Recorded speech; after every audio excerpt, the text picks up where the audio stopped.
Écoutez, bonsoir à tous et puis surtout merci d'être venus nous rejoindre. Aujourd'hui, c'est un petit peu la continuité de l'inauguration du Quai Sud que nous avons vécu toute la journée. Je vous remercie. Et bon, la nuit des musées, on restera ouvert encore un petit peu après la conférence, mais peut-être pas très longtemps, vu le temps qu'il fait, on va peut-être pas rester très longtemps. Mais il y a surtout deux personnes que je voudrais remercier fortement. C'est Stéphane, qui s'investit toutes les fois qu'on lui demande quelque chose pour le musée, il s'investit sans compter. Ça, je l'apprécie beaucoup. Mais il y a une personne que je veux remercier aussi, c'est Claude Hustema, qui toutes les fois qu'on a un groupe pour visiter le musée est toujours présent. Et je peux vous dire qu'on a eu un groupe de 66 personnes qui sont venues du groupe archéologique de Crémieux. On a reçu des félicitations concernant Claudius, et ben ça fait plaisir à voir et je pense qu'on peut l'applaudir très fort. Merci Claudius, merci pour ton implication, merci Stéphane, merci pour ton implication. Et maintenant je te laisse la parole pour nous faire une conférence sur les joutes et l'origine des joutes. C'est ça? Voilà.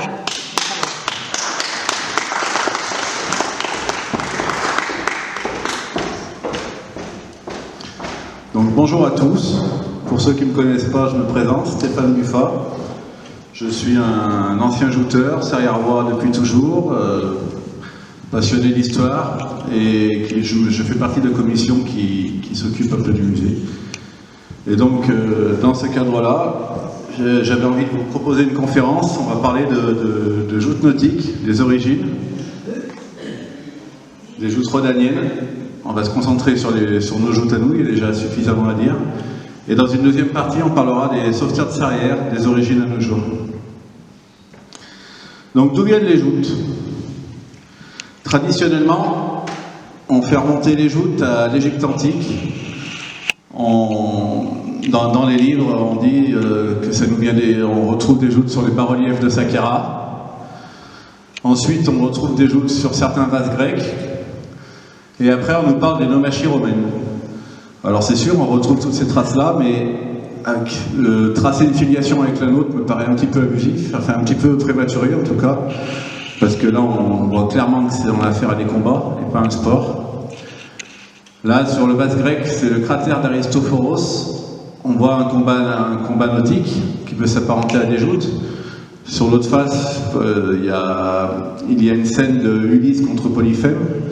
Donc, c'est pas vraiment dans un cadre festif ou sportif, alors que les Grecs, ils ont inventé les Jeux Olympiques. Donc. Et dans le cas des nomachie romaines, les nomachie, c'était quoi? C'était les spectacles dans les arènes qui étaient mis en eau. Donc là, c'est clairement un domaine festif. Après, trouver une filiation de nos joutes avec ces jeux, parce qu'ils faisaient des batailles navales, ils mettaient carrément des galères dans leurs arènes. Trouver une filiation avec nos joutes est peut-être aussi un petit peu un raccourci un peu rapide. De la même manière qu'on ne fait pas forcément le raccourci entre les gladiateurs et les escrimeurs d'aujourd'hui. Donc nos joutes à nous, elles sont nées dans la vallée du Rhône. On retrouve des traces à partir du début du Moyen-Âge. Donc c'était le jeu des mariniers et des bateliers, certains pêcheurs aussi, enfin en tout cas des communautés qui étaient proches de l'eau. Donc la première mention qu'on trouve de joutes dans la vallée du Rhône, c'est à Lyon, le 2 juin 1177, on joute en l'honneur de la commémoration du millénaire des martyrs chrétiens de Lyon et de Vienne. Ces joutes ont lieu dans le cadre d'une fête qu'on appelait la fête des merveilles, ou fête des miracles, qui était certainement héritée des traditions païennes, qui divinisaient le fleuve. Ces traditions païennes, comme beaucoup de traditions païennes, sont passées dans le christianisme. Ce jour-là, on fêtait des saints et des martyrs de saints, et donc des chrétiens exécutés par les Romains. Donc il y avait une procession, et on sait que ce jour-là s'ajoutait à hauteur du rocher de Perbiémite. Cette fête a perduré tout le long du Moyen-Âge, perd l'importance un petit peu avant la Renaissance. On retrouve aussi des joutes en 1270. On sait que les croisés de Saint-Louis à Aigues-Mortes, monter sur des embarcations légères, pratiquer une sorte de joute en attendant d'embarquer pour la Terre Sainte. Alors là, pareil, faire le lien avec notre pratique, autant celle des bateliers lors de la fête des merveilles, on peut imaginer qu'il y a un lien direct. Là, c'est peut-être simplement des soldats qui s'amusaient. L'illustration, là, vient d'Angleterre. Mais ça peut ressembler un petit peu à ça, à ce qui s'est passé ce jour-là. Enfin, ces temps-là, en tout cas. On retrouve aussi des joutes. On sait que le 13 avril 1507, alors je vais vous lire, les pêcheurs de Saint-Vincent tirèrent l'oie et joustèrent sur la Saône à Saint-Jean pour distraire la reine Anne de Bretagne et ses gens. Alors, tirer l'oie, qu'est-ce que c'était? Parce que jouter, on imagine un petit peu. Tirer l'oie, c'était une pratique charmante, c'est-à-dire qu'il suspendait une oie vivante au-dessus de l'eau, et depuis le bateau de joute, il la suspendait par le cou, et le but c'était de s'y suspendre pour la décapiter. Bon, ça s'est perdu, on ne sait pas trop pourquoi. Dans le même style, il y avait tirer l'anguille, c'est-à-dire qu'ils attachaient une anguille à un filin, et puis les nageurs devaient l'attraper. En 1536, il y a des joutes à Saint-Just-Saint-Rambert, des mariniers qui jouent à Saint-Just-Saint-Rambert pour François Ier. En 1548, à Lyon, il y a un tournoi devant le couvent des Célestins, une joute sur la Saône, devant Henri II et Catherine de Médicis, placés sur des gondoles avec toute la cour. Là, nous avons un tableau qui parle de cet événement, mais qui n'est pas d'époque. C'est un tableau de Théodore Lévy, qui date du 19e siècle, et qui a réimaginé cette rencontre. On voit Catherine de Médicis ici. Donc on peut voir les jouteurs, donc les lances sont certainement stylisées. Par contre, si on regarde bien, c'est dommage, on est un peu loin à l'écran, mais au niveau des plastrons, j'y reviendrai tout à l'heure, mais c'est un plastron qui se portait bien sur le ventre, comme au 19e siècle. C'est-à-dire que ce Théodore Lévy a certainement vu de la joute au 19e siècle, il a imaginé comment ça s'est passé quelques siècles plus tôt, en laissant aller son imagination concernant le matériel.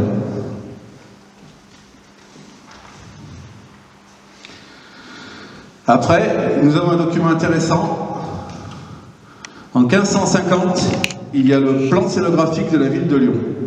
On ne sait pas qui l'a fait, l'auteur est inconnu. C'est de la gravure sur cuivre en taille douce. Il y a 25 feuillets qui, une fois assemblés, font 1,70 m par 2,20 m.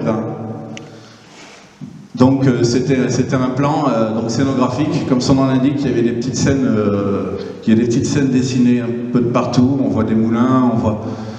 Et au niveau de la Saône, il y a de la joute, et pour ce que j'en sais, c'est la première représentation d'époque de joute. Donc là, on voit un petit peu, vous avez un bateau là, le deuxième a son tabagnon qui est abîmé. On peut voir qu'il y a une sorte de barque avec peut-être des musiciens, peut-être les ancêtres de nos barquettes modernes, c'est-à-dire notre barquette, la joute est un sport qui se fait en musique depuis de mémoire d'homme. Et il semblerait que déjà en 1550, donc, il y avait déjà des musiciens qui rythmaient les assauts. Si on zoome sur le bateau de joute, on peut se rendre compte que la position est bien différente de la nôtre. Alors est-ce que c'était, encore une fois, est-ce que c'est stylisé? Est-ce que c'était réaliste? C'est dur à savoir. Les descriptions, je vais vous lire des descriptions par la suite, elles ne parlent pas forcément d'une fente avant. Donc il est fort possible que notre joute ait ressemblé plus à la parisienne à l'origine et petit à petit évolué vers ce qu'on connaît. On sait qu'au 19e siècle, loin de l'écart actuel bien sûr, mais c'était en fente avant. Mais il semblerait, donc à prendre avec des pincettes, qu'à l'époque, ils étaient debout. On joue encore en 1564 pour cette période, pour l'entrée de Charles IX dans la ville de Lyon. Et en 1604, nous avons une description de Claude de Ruby dans l'Histoire de Lyon, que je vais vous lire, qui est traduite de l'ancien français. L'on fait souvent durant l'été des réjouissances sur la rivière de Saône, comme les joutes qui font l'ordinaire des dimanches et jours de fête, devant les logis du lieutenant du roi.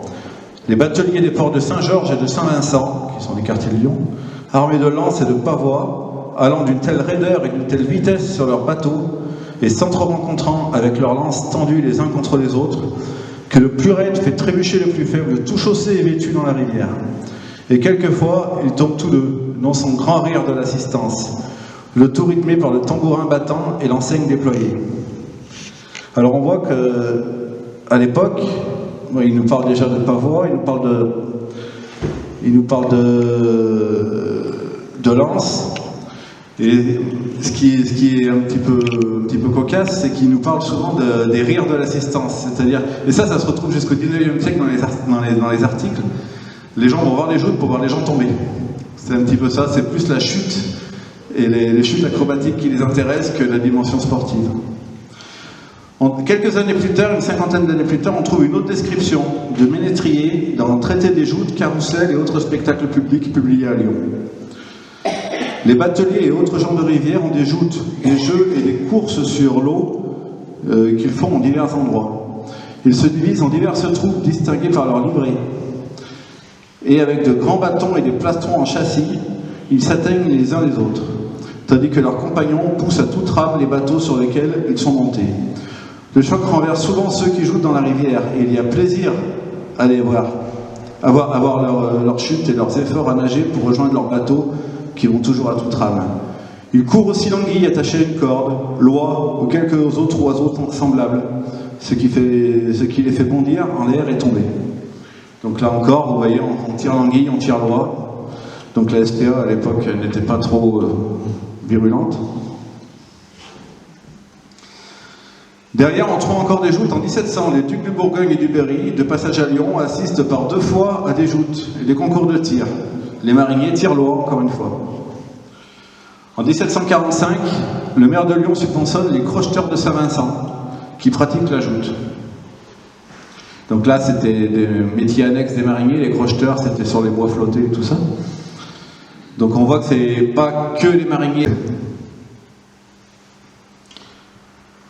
En 1782, on trouve la trace de la plus grande manifestation de joute qu'il y a eu, a priori. À l'île Barbe, on parle de 100 000 personnes qui ont assisté aux joutes. L'île, donc là c'est le matin d'une fête, quand la gravure indique que c'est le matin d'une fête, peut-être ce jour-là, parce que c'est clairement de l'époque. Donc on nous dit que l'île était noire de blanc, de monde, et que les joutes ont été retardées à cause du trop-plein, et que les arquebusiers et la maréchaussée ont dû faire de la place. Donc là, nous sommes en 1782, on trouve une trace dans certains ouvrages d'une joute qui aurait lieu devant Napoléon Ier. Cette trace est donc à la Mulatière, 32 jouteurs triés sur le volet, électrisés par la présence de l'empereur. Ils réussirent des exploits qui soulevèrent un enthousiasme frénétique dans la foule et qui forcèrent l'admiration de Napoléon. Alors, je pense que cet épisode est une déformation de la création des 33 jouteurs et de la tombe des jouteurs de l'Oyasse dont je parlerai tout à l'heure, parce que Napoléon, en tant qu'empereur, est venu 2 fois à Lyon. La première fois, il est venu en 1805, au mois de janvier, donc a priori qu'il ait vu des joutes, ça m'étonne un peu. Et la deuxième fois, c'était en 1815, en 1815, pendant le vol de l'Aigle. Il revenait de l'île d'Elbe et il essayait de reprendre le pays, donc je pense qu'il avait autre chose à faire que de voir de la joute. Donc je pense, oui, que c'est une citation qui n'est pas fondée. En 1806, un décret du maire de Lyon consacre le 15 août comme fête Napoléon, par contre, avec une joute organisée en face du quai de la Baleine. Donc c'est le décret, vous voyez, en pierre français. 15 août qui était l'anniversaire de Napoléon. En 1807, nous avons la création de la Société des 33, les jouteurs de Saint-Georges. J'y reviendrai juste après, parce que je vais en parler plus en détail. Alors en 1820, on a des joutes sur la commune de Charly, dans le bassin du château. En 1826, le 23 juillet, on joute sur la Saône, entre le pont de l'Archevêché et le pont Volant, en présence de la duchesse d'Orléans. En 1891, le préfet Ducrot, ou Duclos, selon les sources, de Lyon souhaite faire interdire les joutes parce qu'il voulait détruire les vogues. Les vogues étaient un instrument de désordre et il y avait certainement des bagarres, de l'ivrognerie. Et donc les joutes étaient le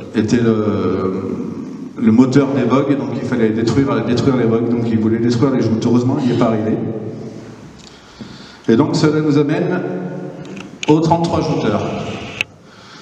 Donc les 33 jouteurs, là, ce sont des illustrations de mon premier ouvrage, dessiné par Raphaël Brusque, qui est un recueil de nouvelles se nommant 11 et une histoire autour du Rhône et qui raconte, entre autres, l'histoire des 33 jouteurs.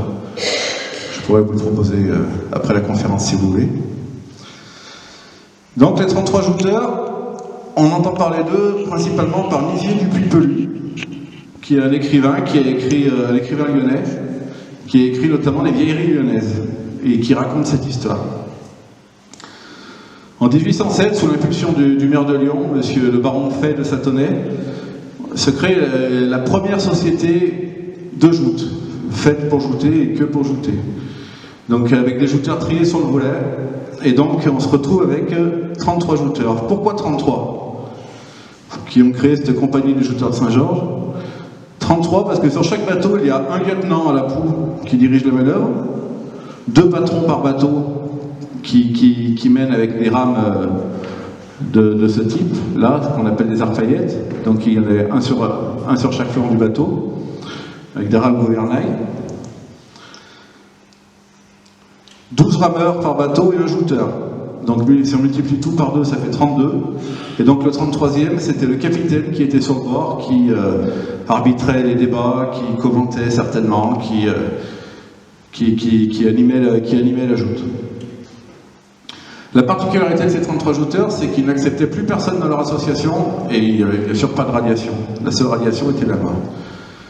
Et en 1811, ils ont tous décidé de se faire enterrer ensemble, loin de leur famille, loin de leurs enfants, de leurs parents, dans une tombe anonyme, qui est la tombe qui est dessinée ici. Cette tombe a été offerte au cimetière de Léas par le maire de Lyon, le baron Fay de Satonnet, encore une fois, qui leur a proposé de se faire enterrer là. Le cimetière de Loyas est un cimetière qui est, donc voici une photographie réelle de la tombe qui est entretenue par la Fédération et la Ligue Rhône-Alpes. Le cimetière de Loyas était un cimetière tout neuf à l'époque. C'est une des premières tombes du cimetière de Loyas qui est un petit peu le Père-Lachaise lyonnais. Donc sur cette tombe, en dessous il y a une épitaphe que je me dois de vous lire, qui a été rédigée de leur vivant. Ils étaient tous vivants quand la tombe a été inaugurée. Autour de cette croix, signe du salut, reposent en attendant la résurrection les corps de 33 enfants de la ville de Lyon qui, s'étant réunis pour leur peine et pour leur plaisir, ont voulu n'être pas séparés par la mort, espérant partager la bienheureuse éternité. L'an 1811. Donc je ne sais pas si vous vous rendez compte, dans le contexte très religieux de l'époque, se faire enterrer loin de sa femme, loin de sa famille, c'était un vrai signe d'amitié, c'était un vrai message qu'ils envoyaient à tout le monde. Et d'ailleurs, c'est certainement pour ça que ce message perdure encore aujourd'hui et que cette tombe symbolise la camaraderie des joutes. Donc pendant longtemps, l'histoire s'arrêtait là, mais en faisant des recherches pour cette conférence, j'ai retrouvé un fascicule de 1834 qui décrit le cimetière de Loyas et qui nous dit qu'en 1834, il y a déjà 13 personnes dans cette tombe.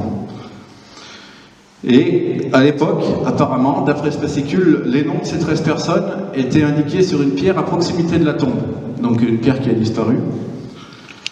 Et donc on apprend aussi que le premier dans cette tombe fut un certain Benoît Rochon, 37 ans, qui est décédé le 18 juin 1811. Donc quelques mois seulement après l'inauguration. Le dernier fut un certain Jacques Aubert, qui a rejoint ses frères en 1869 à l'âge de 88 ans. Maintenant, je vais vous parler des sociétés, des fédérations et des compétitions. Donc là, vous avez un article de Lyon en 1895, représentant le maire de Lyon,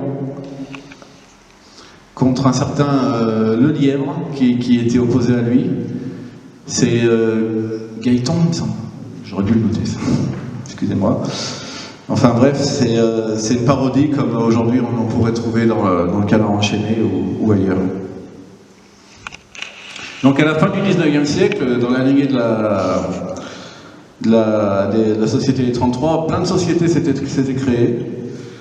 Et donc il a fallu apprendre peu à peu à se structurer.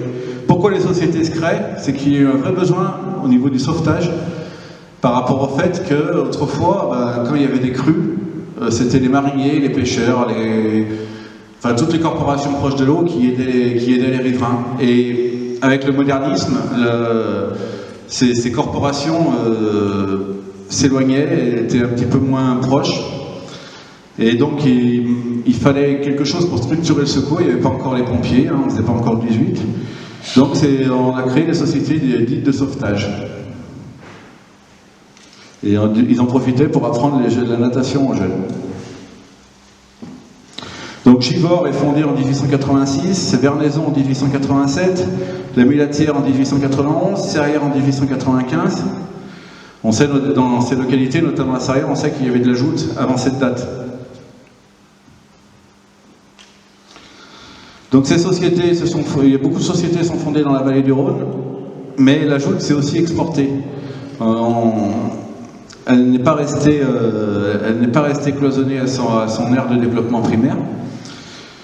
En 1909, l'Union des jouteurs de l'Oise, donc en Picardie, qui essaime en région dite Nord de Loire, ou zone nord.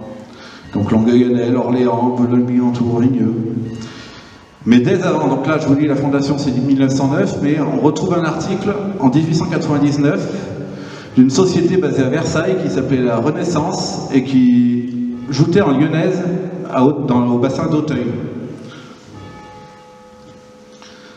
Donc l'article évoque une société encore antérieure qui aurait périclité et qui aurait fait de la lyonnaise. Donc alors la lyonnaise était aussi un nom générique, hein. Ils parlent de lyonnaise et quand on voit des fois c'est de la givardine je vous expliquerai la différence tout à l'heure pour ceux qui ne le savent pas.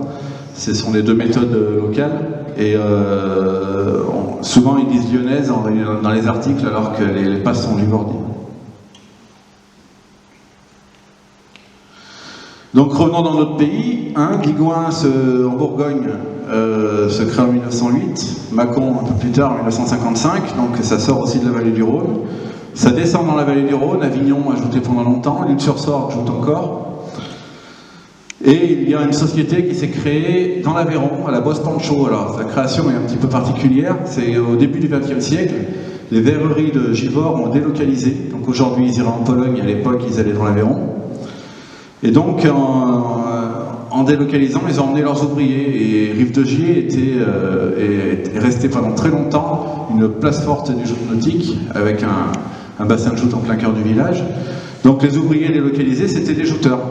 Donc là-bas, il y a le Lot, ils sont allés dans l'Aveyron, à la Bosse Pancho, il y a le Lot. Ils ont recréé des bateaux, ils ont jouté en dehors de la fédération pendant presque un siècle. Et autour de l'an 2000, ils ont demandé le rattachement à la fédération et ils ont participé aux compétitions nationales avec nous. Le championnat de France, quoi. Oui, en 99, il y a eu une finale championnat de France à la Bosse Pancho. Donc, on va parler des compétitions.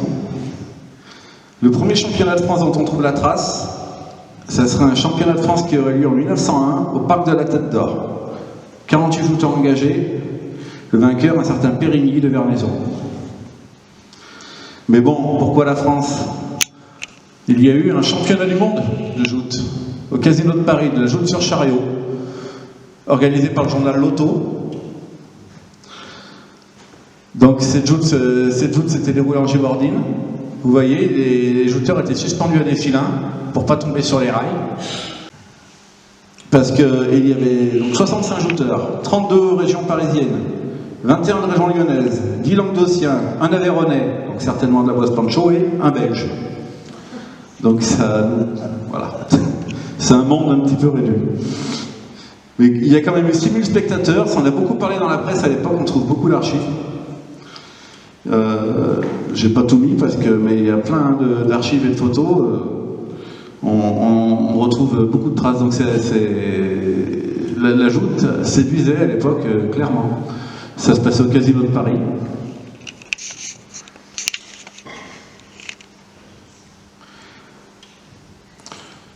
Pour rester dans ces années-là, rapidement, pour organiser ces championnats, il faut se fédérer.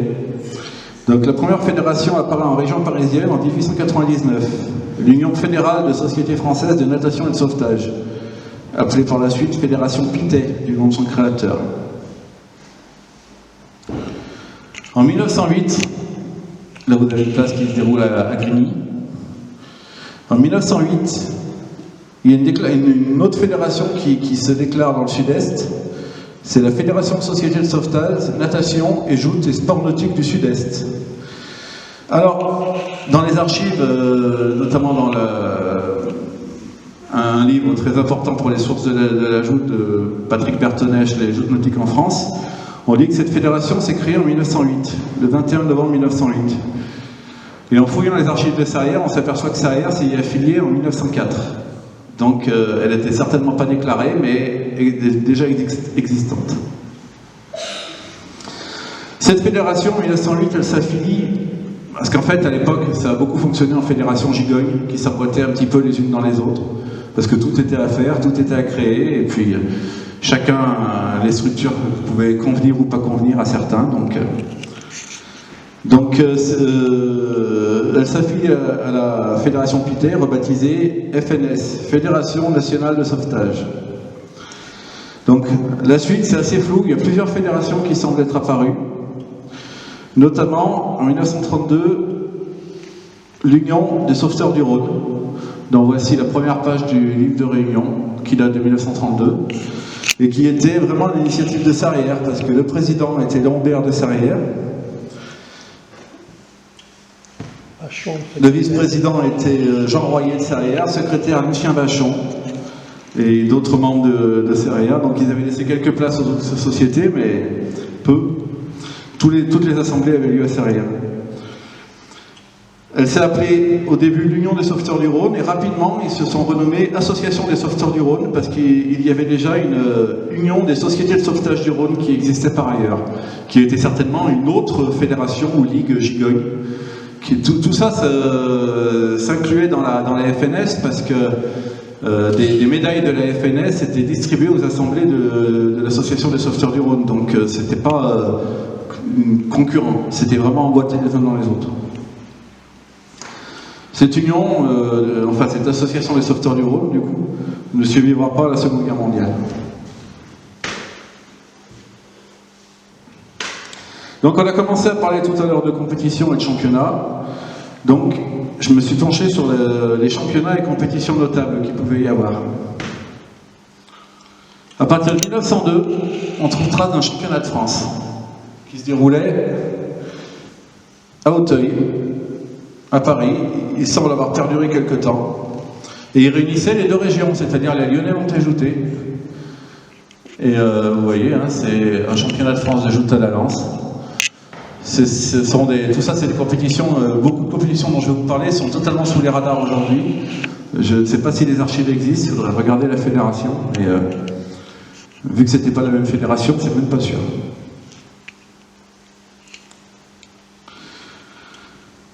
Donc là, il y a ce championnat de France dont on trouve assez peu de traces. Par contre, on trouve énormément de traces de joute à Paris, de la Coupe du Bonnet, organisé par le journal Loto, encore une fois, celui qui avait fait le fameux championnat du monde.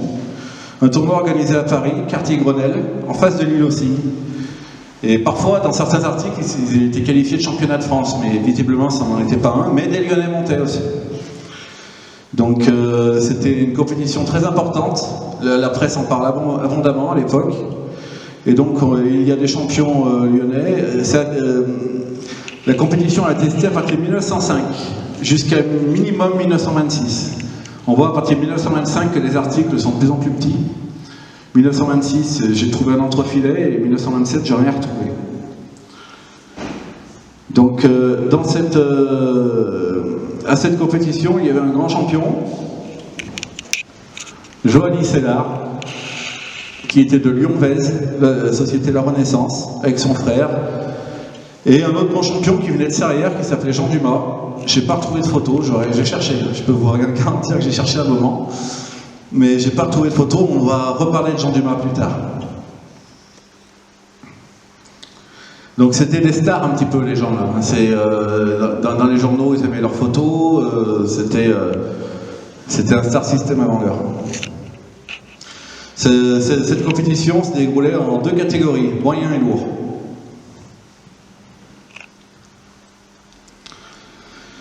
Derrière, dans les années 20, on trouve souvent mention dans la presse de champion de France, dont là aussi le fameux Serriérois Dumas, qui aurait été champion de France en 1921-1922.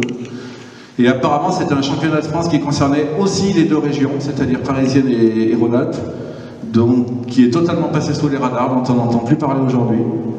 Dans nos archives, même au niveau du club, on n'a pas grand-chose. Peut-être il faudrait faire le tour des clubs pour voir si on peut retrouver des archives. Mais donc ce championnat dont on ne retrouve pas de traces, on retrouve juste notamment les affrontements de Jean Dumas de Serrières, champion de France, contre Johanny Sellard de Lyon-Vèze, champion de Paris.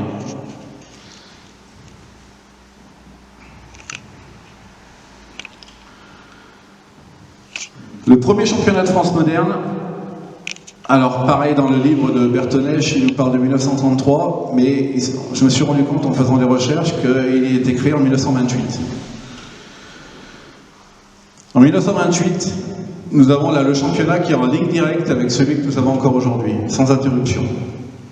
Mis à part pour la guerre, bien sûr. Donc en 1928, il ne concernait que la zone sud. Les jouteurs ne montaient plus à Paris, donc pourquoi, je ne sais pas, peut-être pour des questions d'organisation. Il se déroulait sans phase éliminatoire, un peu comme un challenge aujourd'hui, tout le monde s'inscrivait, et puis celui qui gagnait était champion de France. Donc il y avait déjà les 4 catégories que nous connaissons. J'ai fait un zoom parce que j'ai trouvé les poids assez intéressants, parce qu'il y a quelques temps on a eu des débats pour savoir s'il fallait monter le poids des légers de 68 à 70 kg. On se rend compte qu'en 28, les légers commençaient à 75 kg. Donc c'était pas pour les gringalets le foot à l'époque.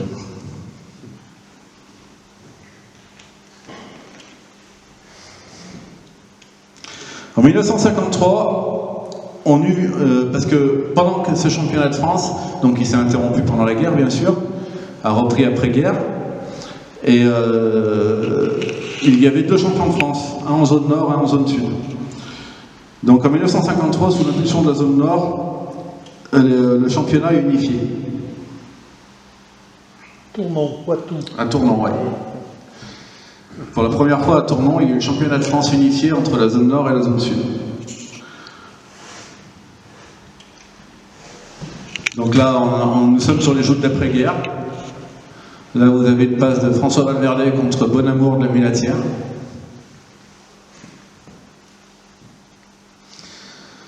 Après-guerre, alors, d'après les discussions que j'ai pu avoir avec beaucoup d'anciens, la plupart des challenges étaient en belle passe, c'est-à-dire on notait chaque jouteur, chaque paire de jouteurs faisait 3 passes et était noté, évalué sur la beauté de la passe et sur la présentation. D'après les souvenirs de discussion avec mon oncle, François Valverde, seul le challenge de Chavanais était en force et le championnat de France. En 1960, les joutes sont reconnues en tant que sport par le ministère de la Jeunesse et des Sports. En 1968, Serrières organise les finales, et pour la première fois, le député Henri Thor a obtenu, qui était député de Serrières, obtient comme récompense le vase de Sèvres, qui a été donné au club ayant le plus de champions. Donc c'est Louis Pont-l'Évêque Lugéo qui a gagné. Et ensuite, ça a été remplacé par la médaille du président de la République, qui a été au début attribuée aux joutes Lyonnais-Giverny tous les ans, et puis rapidement, il a fallu partager entre les différentes ligues, et maintenant, chaque année, elle est attribuée dans une ligue différente.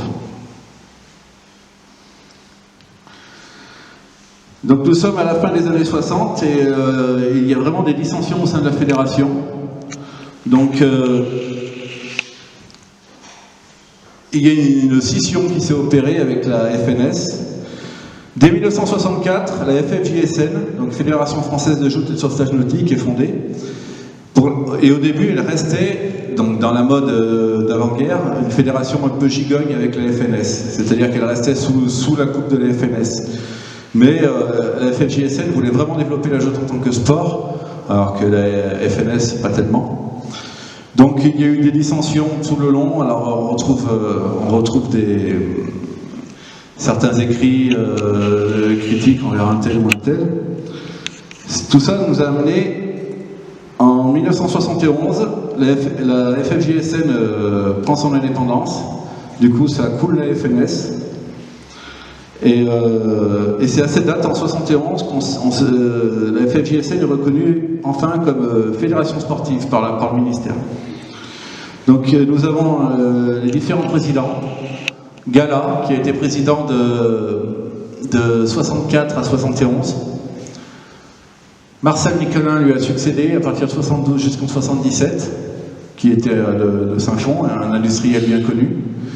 Encore plus connu, son fils, Louis Nicolin, qui lui a succédé à partir de 77 jusqu'à son décès, hélas, il y a quelques années, en 2017.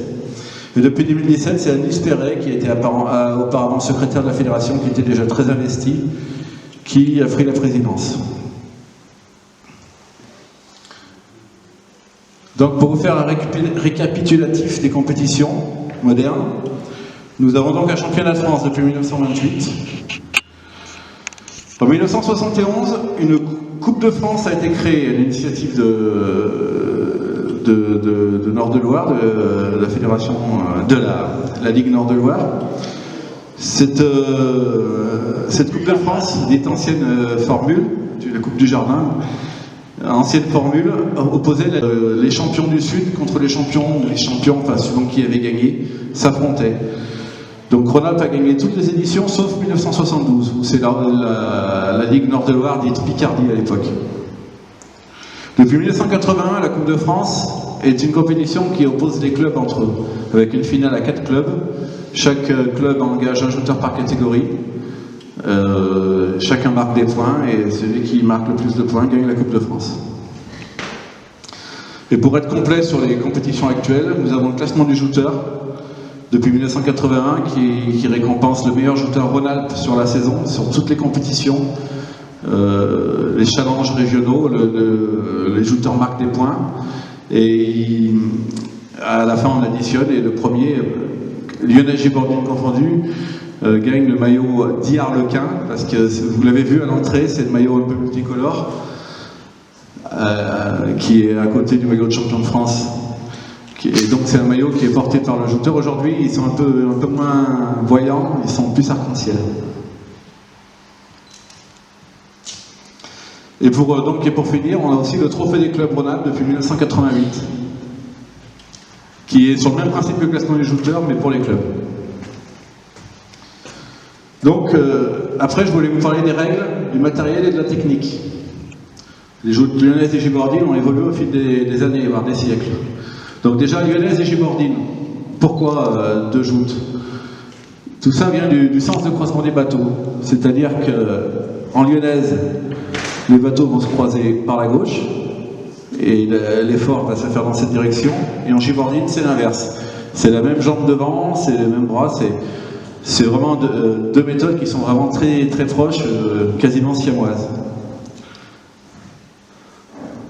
Dès les plus vieilles archives connues, ça semble être en 2 passes gagnantes, quand c'est en compétition. Bien sûr, quand il s'agit de belles passes, la question ne se pose pas. Donc, des différentes fautes, il y a le lâcher, la lance doit être tenue des 2 mains tout au long de l'effort. Le briquet. Alors le briquet, c'est toucher le tabagnon, c'est-à-dire la plateforme arrière du bateau, avec autre chose que les 2 pieds. Un mollet, provoque une faute. Alors pourquoi briquet? Ça vient de la batellerie, où ils nettoyaient le pont, ils se mettaient à genoux pour nettoyer le pont, ils briquaient le pont. Donc briquet, le nom est resté, c'est une faute officielle de notre jargon. Et le neuf. Donc le neuf, c'est quoi? C'est ça. C'est-à-dire qu'au bout d'une lance qui fait 6 mètres, il faut piquer dans ce carré blanc qui fait 12 cm sur 12. Pourquoi le 9? Parce que les anciens plastrons, que vous pouvez voir ici ou ici, possédaient 9 cases. Et donc il les numérotait. 1, 2, 3, 4, 5, 6, 7, 8, 9. Le 9 étant la case centrale.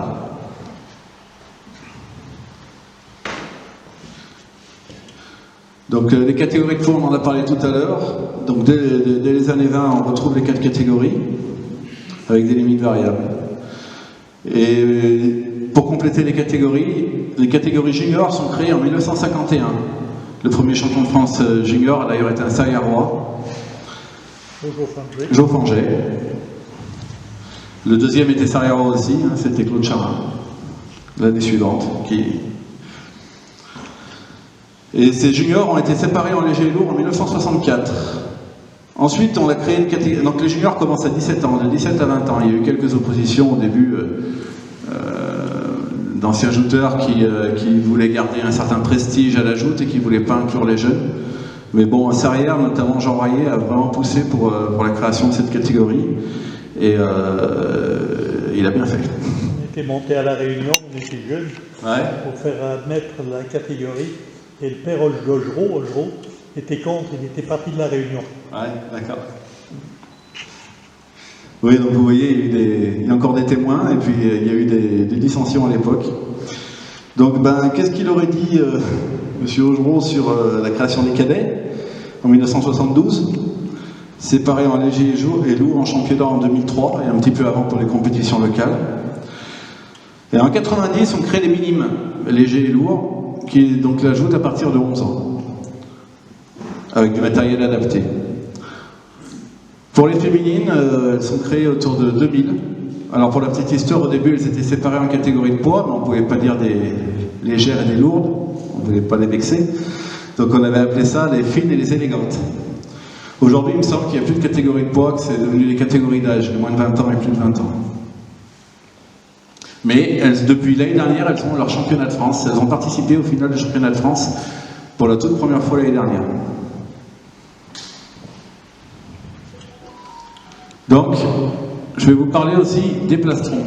Donc vous voyez comment ils le portent.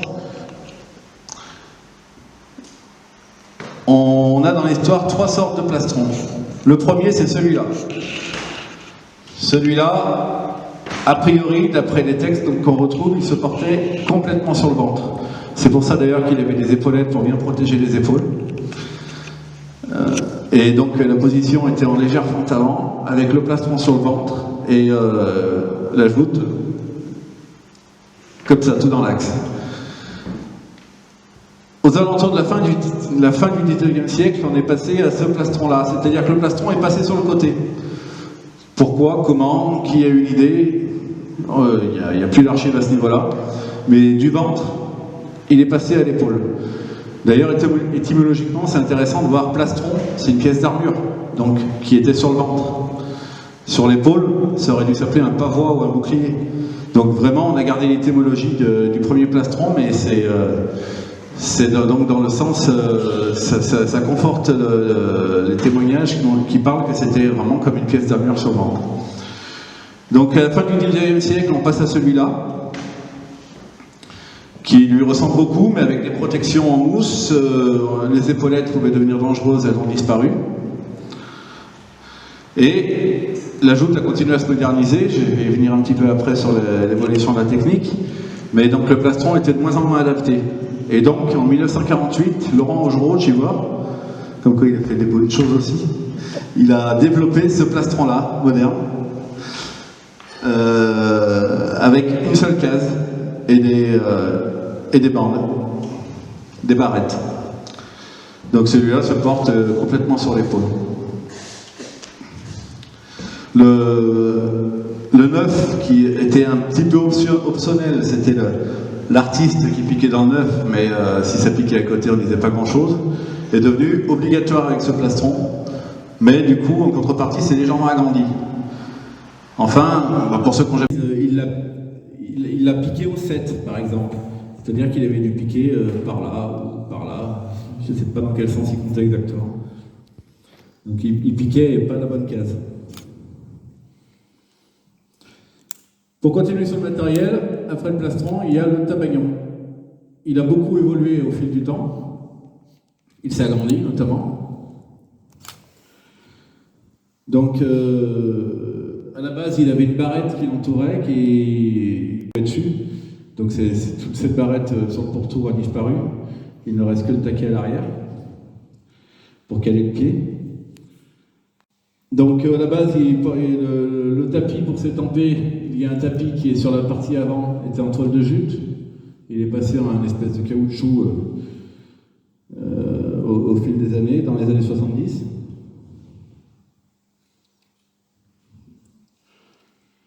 Et donc, actuellement, un tabagnon, il mesure 2,20 m de long, 1,27 m de largeur devant et 95 cm de largeur à l'arrière. Donc, il est de forme trapézoïdale. Pour certains shooters, il faudra encore l'agrandir parce que les jeunes sont de plus en plus jeunes, mais après, sont de plus en plus grands, je veux dire. Mais après, la difficulté, c'est la portance par rapport au bateau. Et nous avons aussi le bourron. Le bourron, c'est ça. C'est un bourrelet de cuir qui se porte accroché à la cuisse qui sert à caler la lance. Ça n'a pas toujours existé. Les anciens témoignages, notamment Nisier du Puy-Pelu, quand il parle des 33 shooters, il parle d'un simple mouchoir noué à laine. Les anciens se souviennent, parfois ils mettaient simplement de l'herbe dans la poche pour caler la main. Et petit à petit, ça s'est développé le bourron en tant que matériel s'est développé. Dans les années 50, ça joutait encore avec de l'herbe. Hein. Oui, mon grand-oncle il me disait qu'il joutait avec de l'herbe dans la poche. Il y avait un torchon dans la poche. Ouais. Après, pour continuer sur le matériel, dernier point et non des moindres, les lances. La longueur a été variable au fil des époques. Nisier du Puy-Pelu parle de 4 à 5 mètres. On sait qu'il y a eu des lances jusqu'à 7 ou 8 mètres en exhibition entre 1900 et 1950. 21 pieds, 24 pieds. Alors nos pieds, nos lances sont comptées en pieds. C'est un pied un peu particulier, c'est-à-dire c'est ni le pied français ni le pied anglais. C'est un pied qui mesure 33 cm,33, donc qui est pile un tiers de mètre, qui est certainement une mesure qui a été adaptée après la Révolution pour simplifier le calcul. Donc aujourd'hui, elles font entre 14 et 18 pieds, entre 4,66 m et 6 mètres. Nisier du Puy-Pelu parle d'un crampon à 3 dents qu'on trouve notamment sur la tombe des 33. C'est un crampon à 3 dents qui est représenté. Maintenant, nous avons une couronne qui se plante dans le plastron pour pas que la lance rôde, comme on dit.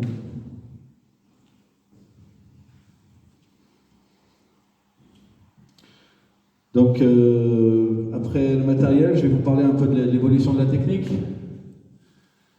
Un des pionniers de l'évolution de la technique était Marcel Hélan, de Givors. Avant, l'échauffement, l'entraînement, c'était quelque chose qui n'existait pas aux joutes. Et Marcel Hélan, c'était un sportif, il faisait de la gymnastique et il faisait de l'athlétisme, notamment du saut à la perche. Donc il avait l'habitude d'avoir une discipline et un entraînement. Et petit à petit, il a compris que, en descendant son centre de gravité, en se mettant de plus en plus bas, il pouvait devenir de plus en plus fort. Donc il a commencé à s'entraîner, il a commencé à développer des techniques de joute qui lui ont permis de battre des jouteurs beaucoup plus lourds que lui, ce qui est exceptionnel à l'époque parce qu'on disait que la joute était un sport lent, lourd, où les montagnes de muscles et de graisse gagnaient toujours sur les jouteurs agiles. Forcément, ces jouteurs agiles se mettaient à la même hauteur que le jouteur moins agile, ça fonctionnait moins. Donc, Marcel Hélan a été 17 fois champion de France, il a longtemps été recordman du nombre de titres, jusqu'à un certain Yves Maurras, qu'on connaît un petit peu à sa arrière, qui l'a détrôné dans les années 90. Et vraiment, il a donné un nouvel élan à la joute dans les années 30.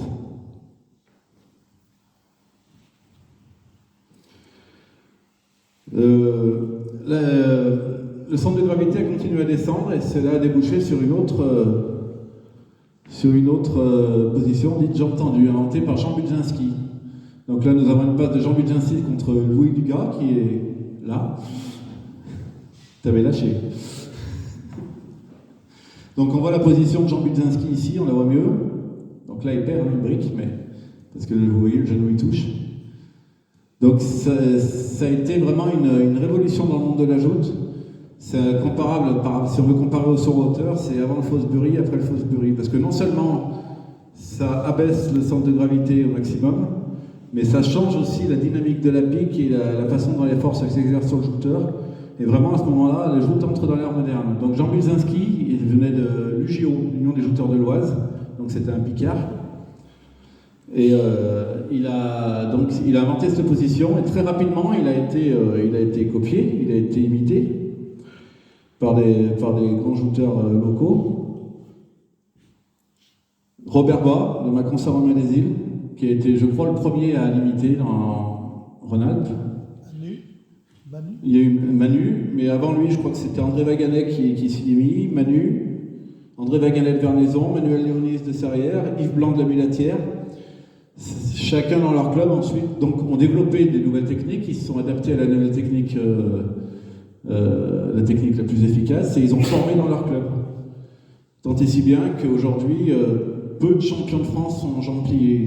Quasiment tous les jouteurs, et tous les jouteurs des 30 dernières années, on va dire 90% sont dans cette position-là.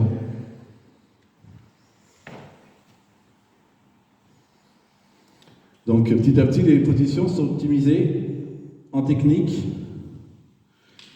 en gérant la joute est un sport très très fin techniquement, où chaque position d'épaule,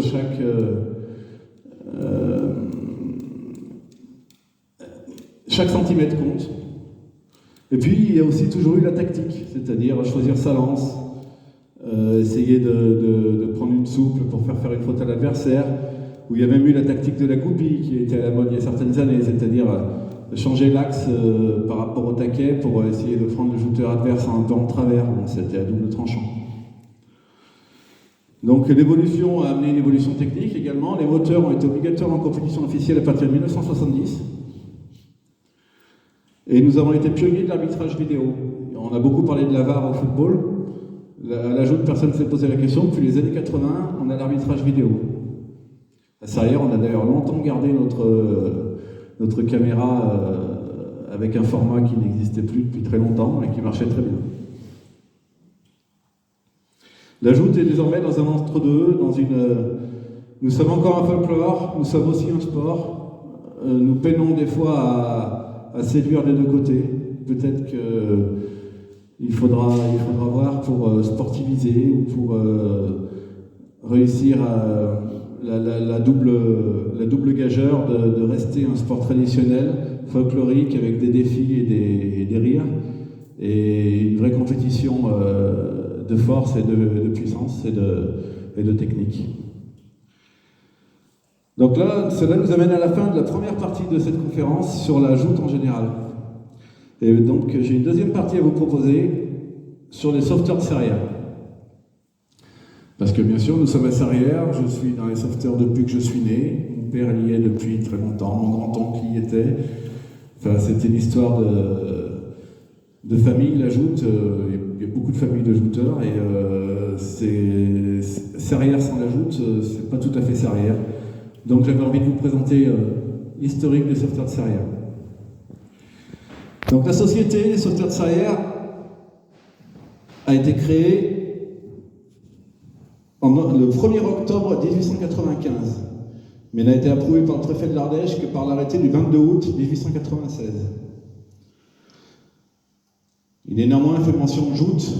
Auparavant, avant la création des sauveteurs à Serrières, il y a un article de joute qui parle de joute en 1891 devant Jules Roche, qui était député ministre. À ce moment-là, il était ministre en exercice en plus. Et en 1894 également, des joutes à Serrières. Donc, il est stipulé dès l'article 1er des jouteurs, des premiers statuts, que le but de la société est de porter secours partout où quelques dangers soient signalés, et particulièrement sur le Rhône. Donc la joute d'entrée est très importante, mais n'est pas stipulée dans les statuts. Le but des sauveteurs de Serrières, c'est comme on en parlait tout à l'heure, aider là où on a besoin d'eux. À l'origine, elle se découpait elle était très hiérarchisée dans les premiers temps. Donc elle se découpait en membres honoraires, qui étaient pour ainsi dire les bienfaiteurs, qui devaient s'acquitter de 5 francs par an, soit une journée de travail au salaire moyen de l'époque. Il y avait les membres actifs qui étaient limités à 40, qui étaient soumis à cotisation, c'est-à-dire qui devaient payer 1 franc de première mise, et puis ensuite 50 centimes par mois, donc 6 francs par an. Donc les membres actifs étaient admis aux délibérations.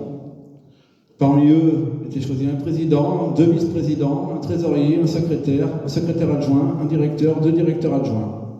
Les directeurs, c'était ceux qui dirigeaient les exercices techniques, la natation, la joute. Et puis les membres auxiliaires qui n'étaient pas soumis à cotisation, qui participaient à la vie de la société, mais qui ne participaient pas aux délibérations. En cas de vacance de membre actif, le successeur est choisi parmi les auxiliaires. Donc d'abord, il est présenté au bureau, qui doit l'accepter à l'unanimité, à bulletin secret. Et après cette étape, il est présenté à tous les membres actifs, et il doit minimum avoir 30 voix, sur 40 donc. Enfin sur 39 s'il est placé libre. En cas d'assemblée, obligation de présence sous peine d'une amende de 20 centimes. Des barques avec l'insigne de la société sont établies le long du Rhône, sur les quais, pour pouvoir porter secours dès que le besoin s'en ferait sentir. Les exercices de sauvetage et de natation sont instaurés. 50 centimes d'amende aux membres actifs non excusés qui ne participent pas à apprendre à nager aux enfants. 1 franc d'amende, sauf excuse de maladie, pour l'absence aux obsèques d'un autre membre. Donc vous voyez qu'à l'époque, c'était assez militaire comme organisation. Donc là, vous avez la première page du premier registre de délibération des sauveteurs, daté du 1er octobre 1895, avec toutes les signatures des fondateurs. Le premier président des joutes a été Jules Roche. Jules Roche était député, il a été député de Savoie parce qu'il a été parachuté à un moment donné, mais il a été surtout donc, député de l'Ardèche également, maire de Sarrières pendant de nombreuses années, député et ministre. Il était ministre du commerce, de l'industrie et des colonies entre 1890 et 1892. Et il est président fondateur des sauveteurs de Sarrières. Donc on retrouve traces de lui au banquet, où il faisait des discours. Par contre, dès les premières années, celui qui organisait les réunions et qui est cité dans le livre, c'est Jules Vallet. Jules Vallet, c'est un notaire de Sarrières, notable également, qui a été maire de Sarrières à la suite de Jules Roche, et qui était également écrivain local. Il était écrivain local, il a écrit notamment Sarrières sous la Révolution, le livre qui a été à la base de mon second roman, Les Enfants du Fleuve Roi, Le Monde de la Liberté, que je pourrais vous proposer si vous le désirez à l'entrée, c'est-à-dire que il y a une certaine continuité entre les membres de la société. Donc, Jules Vallet, apparemment, a été président par la suite, mais on n'a pas retrouvé les dates exactes. Quoi qu'il en soit, il était le président de fait, même quand c'était Jules Roche. Jules Roche n'était là que pour le discours. Et faire le chèque. Enfin, le chèque, la donation.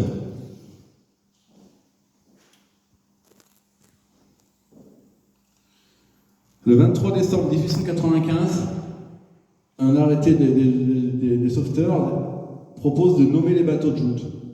Donc, un s'appellera le Jean Bart, le deuxième s'appellera le Courbet, et la barque de sauvetage s'appellera la Surcouf. Alors, le Courbet, est-ce que c'est pour le peintre?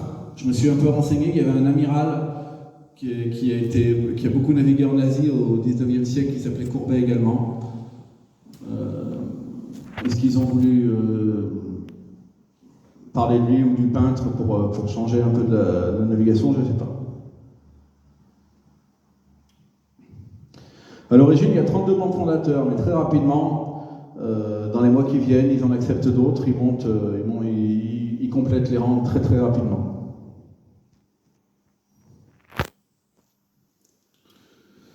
Au tout début de la société, ça s'ajoutait pas à l'emplacement actuel du bassin.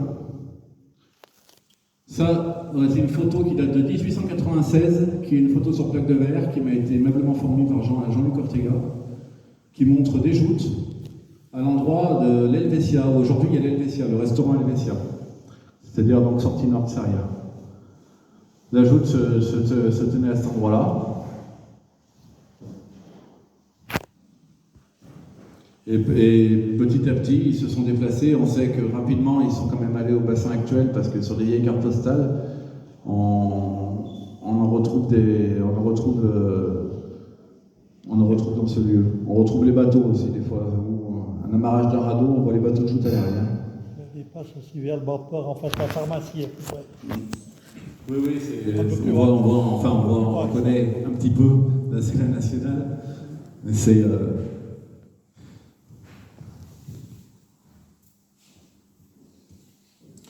En 1896, il y a la première fête annuelle des sauveteurs. Alors ça, c'est une photo qui est un peu plus récente, hein. Peut-être pas de 1896, c'est une carte postale, mais c'est pour illustrer. Donc c'est les fêtes des sauveteurs, il y avait des repas, défilés, les dépenses sont listées, repas des sociétés invitées, éclairage, boissons pour l'orchestre des joutes, apparemment c'était un budget, rameurs. Outre les joutes, il y avait des spectacles, des concerts, des balles. Il y avait un repas de 150 couverts en 1904 par exemple.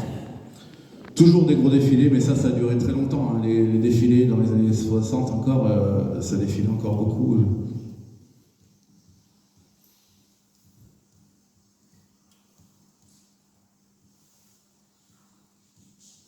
Cette année-là, donc la première année d'exercice de la société, il y a des délégations qui vont à Rive-de-Gier. Et à Rive-de-Gier, 2 membres des sauveteurs de Sarrières ont été décorés avec la médaille de la société. Et donc ça a donné une idée aux Sarriérois de frapper leur propre médaille. Donc cette médaille a certainement été frappée, je n'en ai jamais vu, je ne sais pas si quelqu'un en possède, je veux bien une photographie. Je crois qu'il faudrait voir du côté de Jeannot Marlou. Ouais. Par son père, il doit en avoir. Peut-être. Ils allaient jouter, comme je t'ai dit l'autre jour, avec mon père, il ramenait des médailles. Et c'est Marlou qui l'a gardé parce qu'il payait un gueuleton à mon père. D'accord. Ben, la décision de frapper les médailles donc, a été prise dès les premières années de la société. A noter que ce jour-là, à Rive-de-Gier, un Sarriérois a sauvé la vie d'un enfant qui allait se faire happer par le tramway. Donc il a dû avoir une médaille, lui aussi, je pense. Le 8 novembre 1896, on retrouve dans le compte-rendu de la société qui félicite ses membres pour leur dévouement lors de la crue entre le vendredi 30 octobre et le mardi 3 novembre. Donc vous pouvez voir, là c'est le Sarrières, Sablon. Sablon est totalement submergé. C'est des crues qu'on ne voit plus, heureusement. Donc par contre, j'avais envie de vous lire la transcription intégrale parce que c'est assez intéressant. Dans la nuit du vendredi au samedi, le fleuve étant débordé, s'est mis à croître de 10 cm à l'heure. À la suite de pluies locales, il ne pouvait être signalé par les postes d'observation de Lyon. Grâce à la permanence organisée par la société, les habitants ont pu être avisés à temps. Sur le quai de Sarrières, les sauveteurs ont pu réveiller M. Perret, chapelier, Linossier-Crozier, épicier, Bert, épicier, Delatour, docteur. C'est grâce à leur appel et à leur aide pour déménager que leurs marchandises ont pu être enlevées et leur mobilier transporté avant l'envahissement des eaux. À Saint-Sornin, les sauveteurs ont réveillé les habitants endormis, plusieurs couchés dans leur rez-de-chaussée, déjà envahis par les eaux. Chez Roland, boulanger, ils ont percé un plancher pour élever à l'étage supérieur 30 balles de farine déjà entourées de 10 cm d'eau et contribuer au déménagement de son rez-de-chaussée et de ceux des maisons voisines. Ensuite, pendant les journées du 31 octobre et du 1er novembre et lundi 2 novembre, les équipes permanentes de sauveteurs ont assuré la circulation sur le quai du Rhône, couvert d'eau sur presque toute son étendue. Un service en bateau était organisé de la gare au quartier de Vaudinet, un deuxième à l'entrée de la rue Tournus, un autre sur le quai vers le bas de la rue Sèvres, ci devant l'église, un quatrième depuis les écoles jusqu'au pont de Saint-Sornin. Plusieurs déménagements ont été effectués par les sociétaires qui se sont transportés partout où leur aide a été requise. Donc vous voyez la dimension sociale et sociétale des sauveteurs, qui n'était pas qu'une société sportive, qui était surtout à la base destinée à aider les gens. Le 28 avril 1897, la société adopte une tenue. Donc un veston croisé gros bleu, au revers 2 encres or. pour le bureau, un passepoil, or ou argent sous les encres. Le prix était divisé en deux entre les sociétaires et sociétés. Donc ça doit être cette tenue, mais cette photo date de 1912. Elle ne date pas de 1897. Et on se rend compte que là, c'est le président de l'époque. On se rend compte que le passepoil or ou argent ne semble pas avoir perduré. Par contre, le vaisseau croisé avec les encres marines apparaît bien.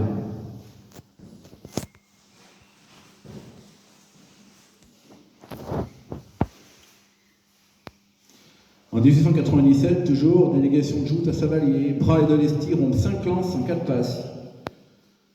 Les sociétés invitées à Sarrières en 97, Givors, Savalier, Rive-de-Gier, Vernaison.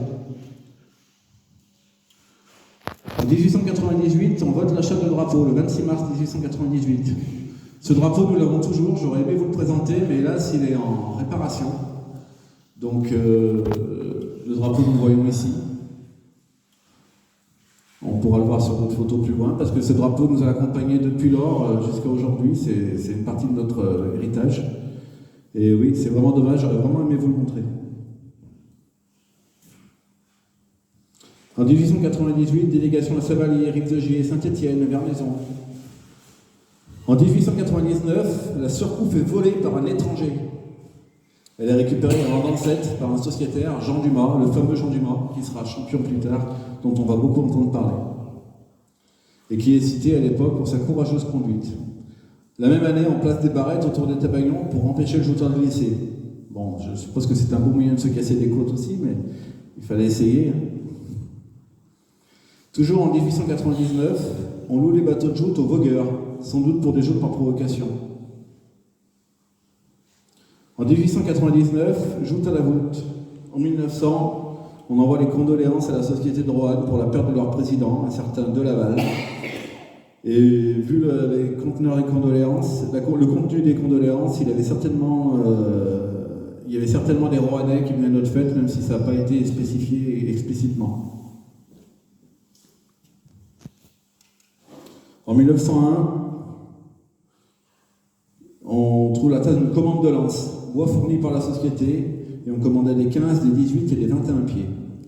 Ici, vous avez une photographie que j'ai retrouvée.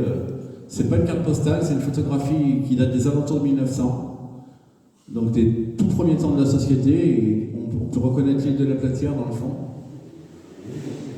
Donc c'est une petite photo, hein, là, elle est très agrandie, et là, elle est très passée, mais au niveau des couleurs. Mais c'est intéressant de voir une photo hors carte postale. En 1902, la fête des sauveteurs est décrite comme la plus belle du pays. Bon, c'était par eux-mêmes aussi, mais s'ils ne s'envoient pas des fleurs, qui c'est qui va le faire? En 1903, on joue à Tournon, à la Mulatière, à Savalier, à la Voulte. Et donc, le 26 mai 1904, Sarrières accepte de s'affilier à la Fédération des sociétés de sauvetage du Sud-Est, dont on a parlé tout à l'heure, à condition de conserver sa fête. C'est pour ça que je vous ai mis une image de fête à Sarrières.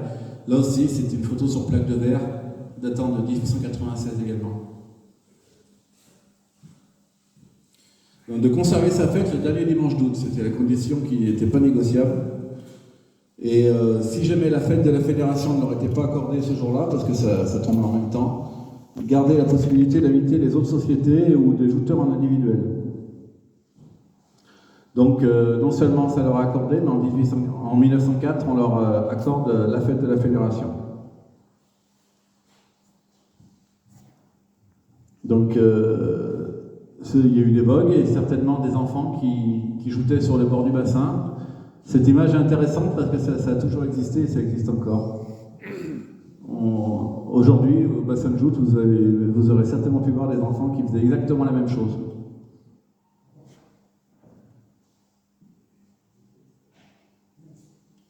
En juillet 1905, peut-être pour faire de la place, il y a un déclassement en membres honoraires des membres actifs n'habitant pas Sarrières, avec néanmoins une tolérance pour les Sablonnais. En 1905, il y a une délégation qui va à Givors. Alors, pas forcément jouter, justement, observer. Il y a un compte-rendu du délégué et secrétaire adjoint Édouard Ravon qui est très intéressant à ce niveau-là. Donc là, c'est le compte rendu tel qu'on le trouve dans le livret. Mais j'en faire une petite lecture parce que c'est intéressant. Concours de joutes. Il ne s'est pas fait de très belles joutes, quoique les concurrents soient tous très forts. Ceci a tenu à ce que chaque jouteur, voulant rester champion, a employé pour tomber son adversaire, souvent plus fort que lui, des moyens délaissés de toute franchise. Tandis que dans nos joutes amicales, la partie n'étant nullement intéressée, chaque joueur s'applique à faire de belles passes. Méthode de joute.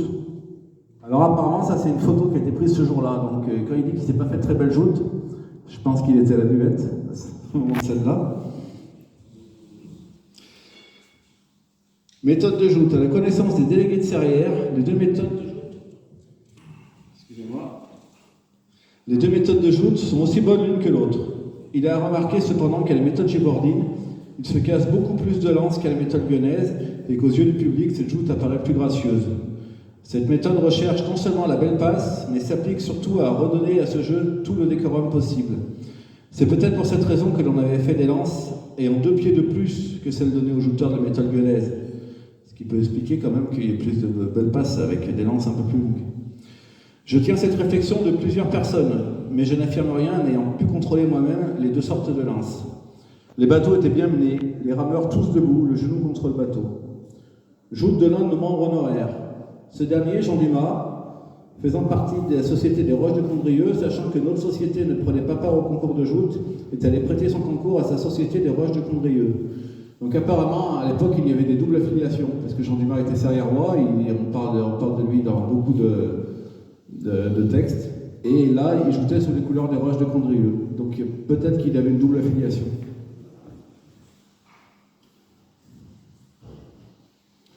Il avait comme adversaire un très mauvais jouteur. Ce dernier, se sentant en infériorité, a employé tous les moyens rusés possibles pour être le maître quand même. Aussi, Dumas a-t-il eu beaucoup de difficultés à être vainqueur. Il se jetait sur Dumas, devançant chaque fois de 30 cm, le prenant au 7. Malgré cela, Dumas a pu le jeter à l'eau 3 fois sur 5, le portant à chaque fois au bout de sa lance à 3 mètres du bateau. Ce dernier, faisant partie de la Société de la Renaissance, lyonnaise, fut disqualifié par le jury. Devant de pareilles joutes et devant de pareilles ruses, les délégués de Serrières ont été unanimes à reconnaître les inconvénients et les grands dangers d'un concours de joute individuel. Alors c'est un petit peu cocasse, en sachant que Serrières est une société qui aime la compétition de nos jours, qui est la plus titrée du monde de la joute. On se rend compte que nos ancêtres n'étaient pas trop portés sur la compétition. Ça explique d'ailleurs peut-être la relative absence des Serrièrois dans les classements d'avant-guerre, à part Jean Dumas. Donc, et ça explique aussi peut-être ce texte pourquoi les premières cartes postales de Serrières apparaissent souvent en gibordine. Il est possible que la gibordine ait été favorisée à Serrières au début et qu'au fil des années 20-30, la lyonnaise se soit imposée, parce que de mémoire d'homme, Serrières a ajouté en lyonnaise. Donc avant la mémoire d'homme, apparemment, on faisait beaucoup de gibordine.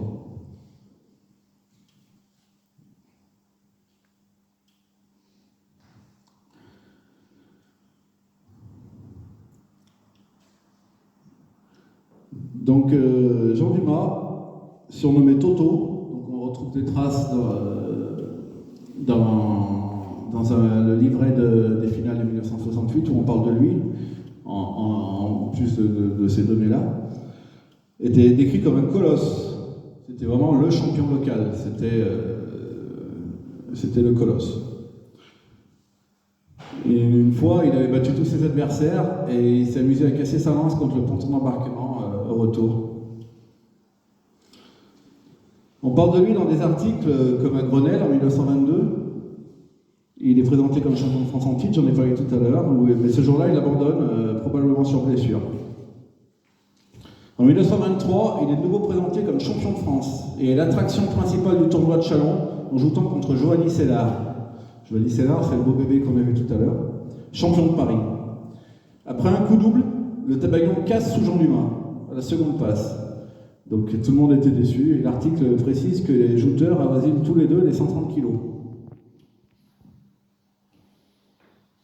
Pour revenir sur le compte-rendu de Givors, à la fin du compte-rendu, un match de water-polo est décrit. Alors le délégué de Serrières ne savait pas ce que c'était. Il parle d'un ballon énorme, un énorme ballon. Et ils sont un petit peu enthousiasmés quand même par ce sport, ils disent que c'est un super entraînement pour la natation.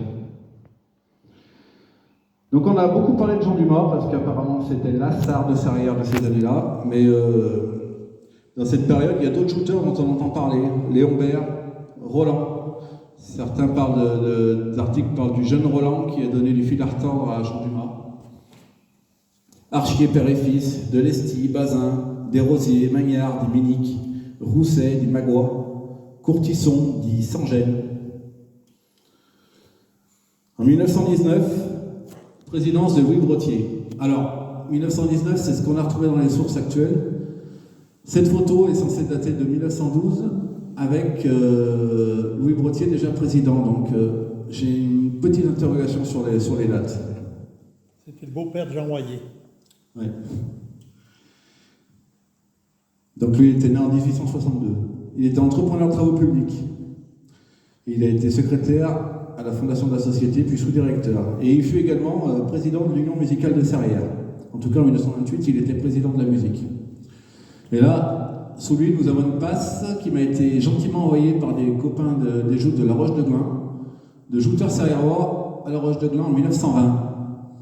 Et c'est intéressant parce qu'on peut voir déjà que le maillot utilisé en 1920 était déjà celui-là, c'est-à-dire le maillot brodé avec Sarrières devant, où c'était les mères ou les épouses souvent qui brodaient les lettres.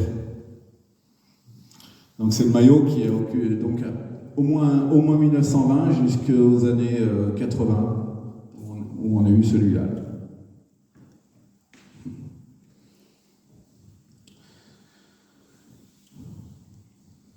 En 1920, on reprend notre fête annuelle, pour la première fois depuis 1913, parce que la guerre était passée par là.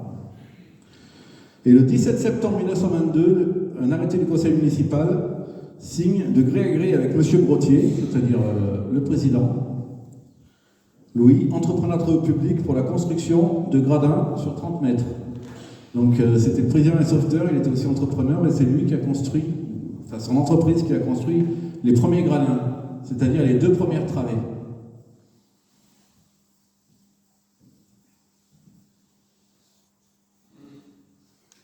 En 1929, on change de président, c'est Léon Bert qui est ici. Il était agriculteur et commerçant, il a été aussi président donc, de l'Union des sauveteurs du Rhône.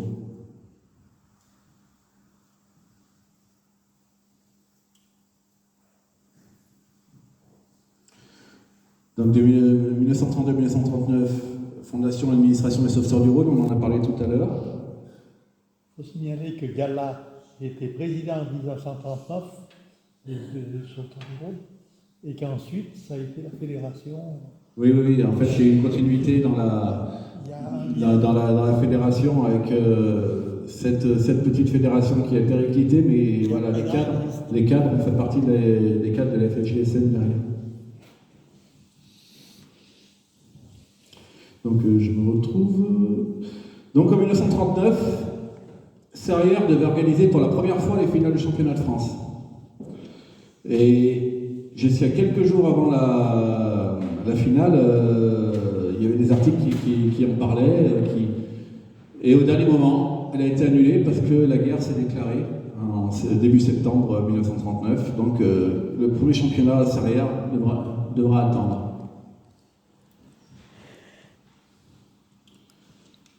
En 1942, on change de président. Sur le décès de Léon Bert, Jean Royer prend la présidence.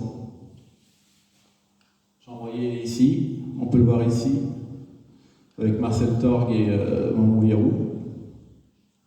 Yves Mazeron. Je ne connaissais pas l'autre. Bon. Oui, pour les noms, il faut demander aux anciens, parce que moi... Donc Jean Royer, qui fut un des moteurs de la création junior, on en a parlé tout à l'heure. Pendant la guerre, il n'y a pas beaucoup de joutes, quasiment pas. Maurice me disait qu'il avait vu des joutes avec des sociétaires qui faisaient la quête dans les gradins pendant que d'autres joutaient. Mais il n'y a eu pas eu grand-chose. Louis Four, les frères Mancelin. En 1945, premier champion de France aérois, Jean Chabanon, le père de notre Jean-Jean national. Un article le présente comme déjà vice-champion de France en 1938, donc il avait déjà fait, c'est la première mention d'un Serrières-Roi depuis Jean Dumas dans les compétitions d'avant-guerre. En 1948, agrandissement des gradins. Donc là, la photo un peu plus récente, hein, mais c'était pour donner une image des gradins. Donc des deux dernières travées côté sud. Ces travaux sont effectués par les sauveteurs eux-mêmes, avec le matériel de l'entreprise Jean Royer, sous la conduite de François Valverde, qui était maître d'œuvre chez Jean Royer, qui a dirigé un peu la manœuvre. Mais ça a vraiment été les sauveteurs et pas les employés qui ont fait bénévolement ce travail, et qui nous donne le bassin dans la configuration que nous avons actuellement. Et ça porte le bassin à plus de 4000 places. Dans les années d'après-guerre, dans les années 50, il y a une orientation un peu plus compétitive. Même si hors championnat, il n'y avait pas beaucoup de challenges en force, mais à l'époque, il y a des shooters qui commençaient à faire parler d'eux. En 1948, Serrières affrète une Micheline pour se rendre au final à Digoin par le rail. Parce que, bien sûr, c'était peut-être plus économique que y aller par cœur. Donc, dans ces années-là, une première génération dorée qui apparaît à Serrières. Donc là, on peut voir Edmond Virou, qui était un transfuge de la société de Sablon. Là, Aimé Charin, qui sera président. Jean Belu, dont on parlera tout à l'heure, qui n'était pas jouteur, mais qui était sociétaire. René Marlot, qui sera président. Donc Jean Chavalon, le père de notre Jean-Jean. Louis Four. Roger Michel, François Valverde, Marcel Torgue et Doudou Rosier. On peut citer également Claude Charin, Joseph Fanget. Tout ça, c'était des shooters qui ont marqué leur temps et qui ont vraiment orienté Serrières vers plus de compétition. Donc François Valverde a été 3 fois champion de France, Marcel 4 fois, Roger il a été 1 fois, 2 fois pour Jean Chabanon. Et d'autres shooters comme Doudou Rosier ou Edmond Virou étaient des très très bons shooters et n'ont pas été, hélas, pas été titrés. Apparemment, d'après les discours des anciens, ils n'ont pas eu beaucoup de chance. Donc dans ces années-là, il y avait déjà une bonne équipe sportive et aussi déjà une bonne équipe de copains. Donc là, j'avais mis quelques passes. Et je voulais vous parler d'une bonne équipe de copains. Les souvenirs parlent de réveillons, de fêtes ensemble, des réveillons chez Laglo, la fille du président, Jean-Jean m'en a parlé. Et là, notamment, c'est dans ces années-là qu'est apparue la fameuse salade d'anchois, la veille du lundi de Vogue, qui réunissait toute la société, des plus jeunes aux plus anciens. Cette salade d'anchois a perduré jusqu'à fin des années 90. De l'après-guerre jusqu'aux années 80, sauf exception, ces shooters étaient forts, mais ils allaient au final un petit peu tout seuls, parce que c'était le jour de la fête à Serrières, dont on en a parlé tout à l'heure. Et donc la fête à Serrières était plus importante. Donc souvent, c'était les shooters, les entraîneurs et les familles qui montaient voir les finales, et tout le monde restait à Serrières pour travailler. En 1952, il y a le décès de Jean Royer. Là, c'est son enterrement en grande pompe. Le cercueil avait fait une procession dans tout Serrières. Et donc, c'est René Marlou qui prend la présidence. Là, vous avez une passe entre, je pense que c'est François contre Montvirou, je suppose. Les anciens pourront dire mieux que moi.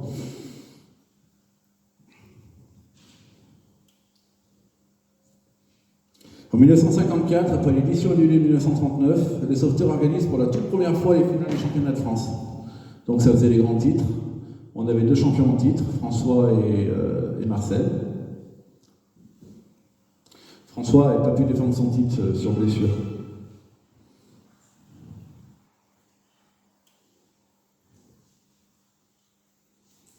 En 1960, présidence de Aimé Charin.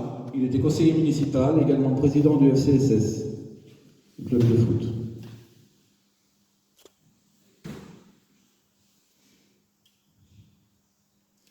Entre 1954 et les années 70, les sauveteurs renouent avec les cours de natation quelque chose qui était cher à Maurice, apparemment, il m'en a bien parlé, où on apprenait aux jeunes enfants à aller à la piscine de Rodia pour leur apprendre à nager parce que le Rhône était dangereux, il n'y avait pas de piscine dans les maisons. Donc les sauveteurs ont appris à des centaines d'enfants, voire parfois jusqu'à 150 enfants à la fois, emmenés à la piscine pour leur apprendre à nager avec des accompagnateurs. 105, le plus 105. Ah, tu m'avais dit 105. 105. Bon, je corrige, 105 enfants alors. Un quart et sa voiture, ce qui serait interdit à présent. Sportivement, les années 60, c'est un petit peu moins dense, mais il y a quand même deux phénomènes.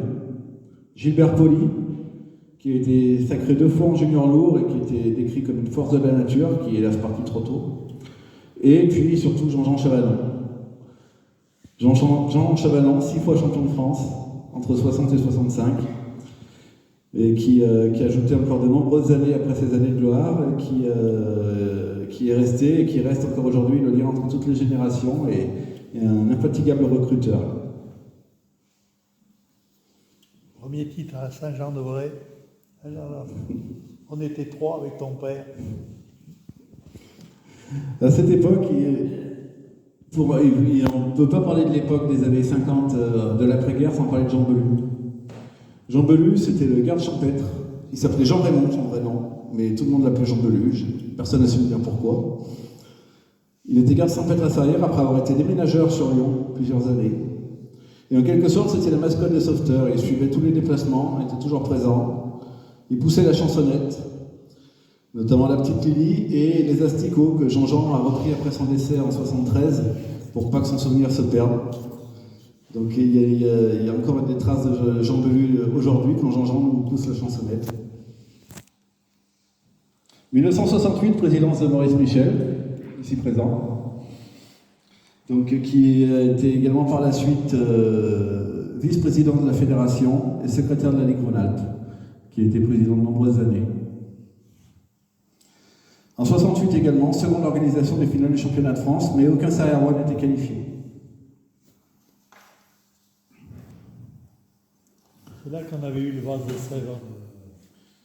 À partir des années 70, une nouvelle génération apparaît à Sarrières, derrière 2 leaders charismatiques, et c'est vraiment eux qui ont porté Sarrières sportivement pendant toutes ces années.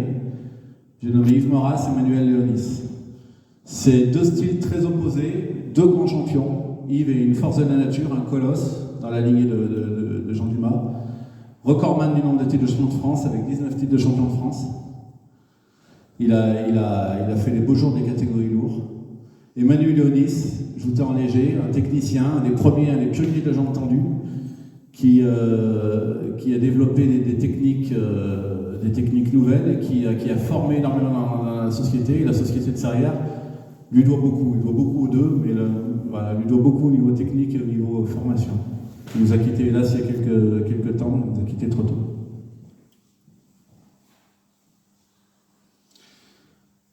Donc avec ces 2 leaders techniques et charismatiques, il y avait d'autres shooters qui se sont imposés dans ces années-là, donc Louis Dugas, Gilbert Tommasini, Christian Goutron, Jean-Christophe Chabanon, Louis Méran, ont tous été champions de France dans ces années-là.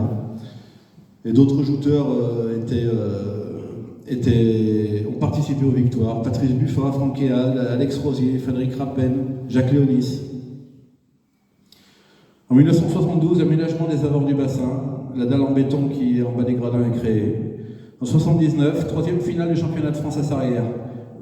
Confection de la première plateforme d'arbitrage sur la Ligue, elle sera agrandie 2 fois par la suite.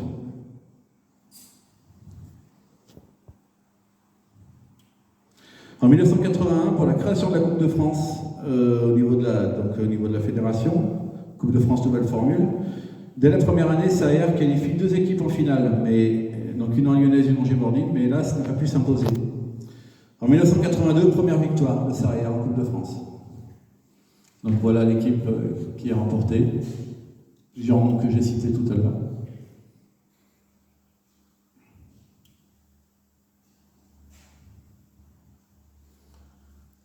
« 1984, présidence d'Alain Richard, qui remet la barque de compétition en activité à Sarrières. Donc Sarrières faisait de la joute, a eu fait de la barque, mais c'était pas... Et certains jeunes de l'époque voulaient faire des compétitions de barques, donc pour leur permettre, la barque a été remise en activité à ce moment-là. En 1985, organisation de la finale de la Coupe de France à domicile, victoire de la Mulatière et de Chasse-sur-Rhône. En 1988, quatrième finale du championnat de France organisée à Sarrières. Donc avec Raphaël Richard qui avait gagné en junior léger. Et en 88 et 89, on regagne la Coupe de France, donc avec une équipe menée par les deux leaders Manu et Yves, avec des jeunes très performants qui sont alignés derrière. À cette période-là, plusieurs jeunes ont éclos, une équipe très performante. Denis Richard, l'actuel président, Raphaël Richard, son frère, Olivier Belvègue, Raphaël Ruyère, même Manu Liotier qui est sur la photo. Ce groupe signe 2 victoires consécutives et ramène Sarrières à la première place dans cette compétition. À l'époque, on disait la coupe, elle ne réussit pas au Sarrières. En 1989, changement de présidence, Jean-Jean Chavanon. Ici, vous pouvez le voir dans une de ses dernières passes qu'il a fait jusqu'à présent. Peut-être que c'était il va remettre ça. Contre Alain Richard. Les années suivantes, ça a été des années un petit peu de transition au niveau sportif, parce que des jeunes très talentueux n'ont pas pu transformer leur potentiel sur la durée. Il y a eu des mauvaises blessures, des circonstances diverses. Et en 1993, on change de président.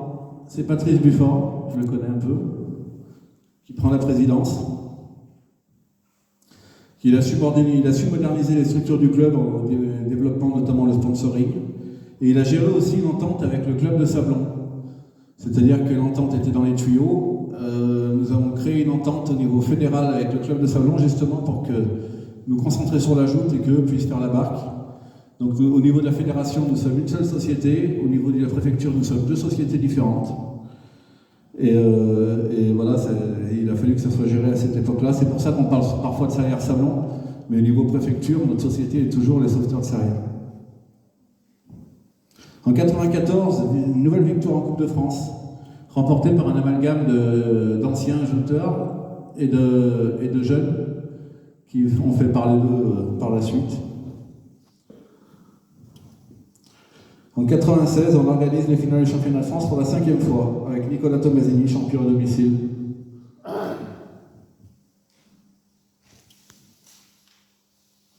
Il y a une nouvelle génération, à partir de ces années-là, qui mûrit, majoritairement composée de fils de jouteurs, mais une nouvelle génération dorée arrive et fera beaucoup parler d'elle.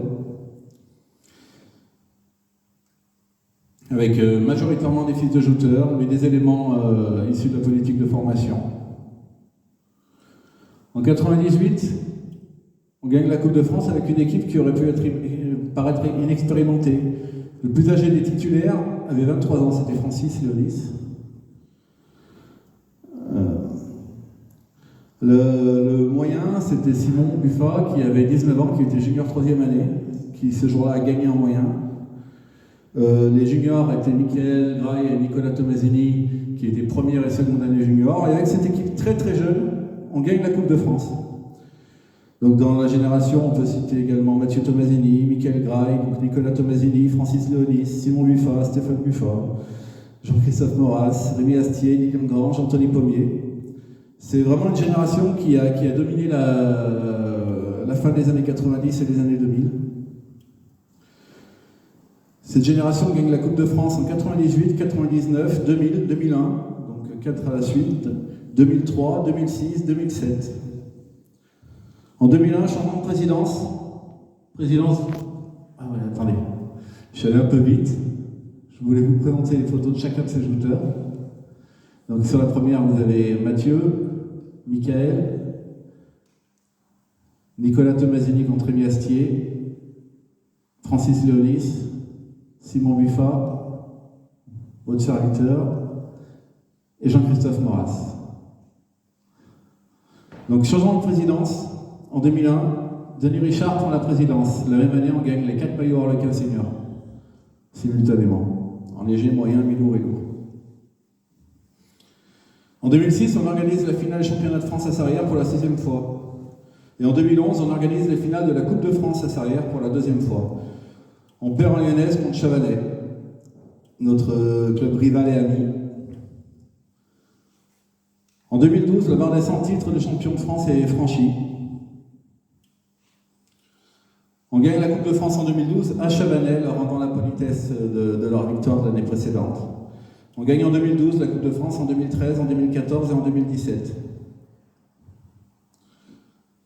En 2017, on organise de nouveau les finales du championnat de France. Alors là, on arrive un peu à l'époque moderne.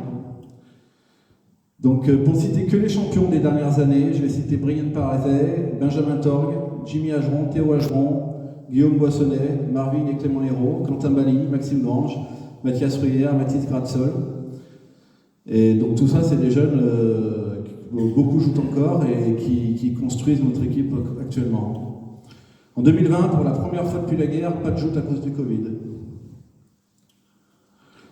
Donc on arrive en 2023. Sarrières est titulaire de tous les records au niveau palmarès, 15 Coupes de France, 111 titres de champion de France, 41 premières places au classement des jouteurs, 16 trophées des clubs, 8 médailles de président de la République. À l'avenir, on a demandé les finales de 2025, il me semble qu'elles ont été accordées, enfin je ne vais peut-être pas m'avancer, mais oui, si, ça a été accordé. Donc nous aurons le plaisir d'accueillir les finales en 2025 à Sarrières. Et il manque vraiment peu de choses, on a des très bons jeunes et on manque vraiment peu de choses pour que le palmarès reparte, et d'ailleurs il va repartir. Donc voilà, est-ce que vous avez... Merci de m'avoir écouté. Je voudrais remercier Jean-Jean et Maurice qui m'ont beaucoup aidé dans mes recherches. Et